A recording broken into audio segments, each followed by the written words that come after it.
आमदार भरत शेठ गोगावले आपल्यासोबत आहेत. त्यांच्याशी आपण या ठिकाणी बातचीत या ठिकाणी करणार आहोत. भरतजी, साधारणतः काय सांगाल, सभागृहामध्ये जितेंद्र आव्हाड जे राष्ट्रवादी काँग्रेसचे आमदार आहेत, त्यांनी छत्रपती शिवाजी महाराजांच्या संदर्भातलं विधान जे आहेत आक्षेपार्ह होतं आणि त्यानंतर आता निलंबनाची कारवाई काय सांगाल? या सगळ्यामध्ये पाहायला गेलं तर जितेंद्र आव्हाड यांचं छत्रपती शिवाजी महाराजांच्या संदर्भातलं वक्तव्य आणि त्यांच्याबाबत आता निलंबनाची कारवाई करण्याची मागणी तुम्ही करणार आहात. जे जितेंद्र आव्हाडांनी सभागृहामध्ये सांगितलं, बोलले ते चुकीचं.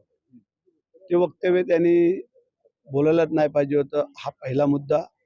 त्याच्यामुळे त्याची निलंबनाची तर मागणी काल मागितली, तर त्यांनी माफी मागितलेली आहे.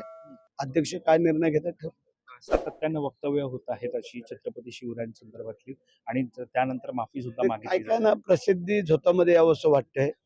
आणि मग काहीच जर नसतं तेव्हा असं एखादा कुठला तरी मुद्दा घेऊन ते येतात, बाकी काही नाही. अर्थसंकल्पीय अधिवेशन सुरू आहे. रायगडामध्ये सध्या पाहायला गेलं तर अनेक वादविवाद सुरू असताना साधारणतः जिल्हा परिषदेमध्ये ज्या प्रकारे वाद होता त्यावरती पडदा पडला असं मानतात. हा जिल्हा परिषदेचा पडदा पडलेला आहे. प्रत्येकाने ते अध्यक्षपद डिवाइड करून घेतलेलं आहे. त्याच्यामुळे आता त्याबद्दल काय चर्चा नाही.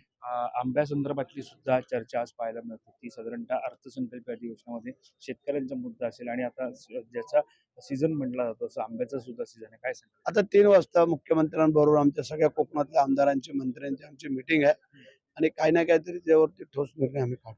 साधारणतः एकनाथ शिंदे हे दिल्ली दौऱ्यावरती आहेत. एकंदरीत पक्षातील विसंगती असेल किंवा साधारणतः पाहायला गेलं तर शिवसेना नाराज कुठेतरी पाहायला मिळते. असं नाही. आमचे नेते आहेत, काही कामं असतात, तिकडं आमच्या खासदारांची मीटिंग आहे आणि त्यासाठी ते दिल्लीला गेलेले आहेत असं आम्हाला कळतंय.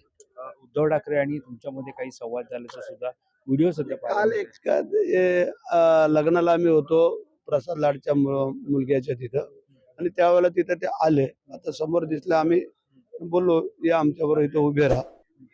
ते बोलले नको. तर बोला हरकत नाही. आम्ही त्यांना शुभेच्छा देऊन निघून गेलो. मग त्यांनी शुभेच्छा दिल्या, एवढंच.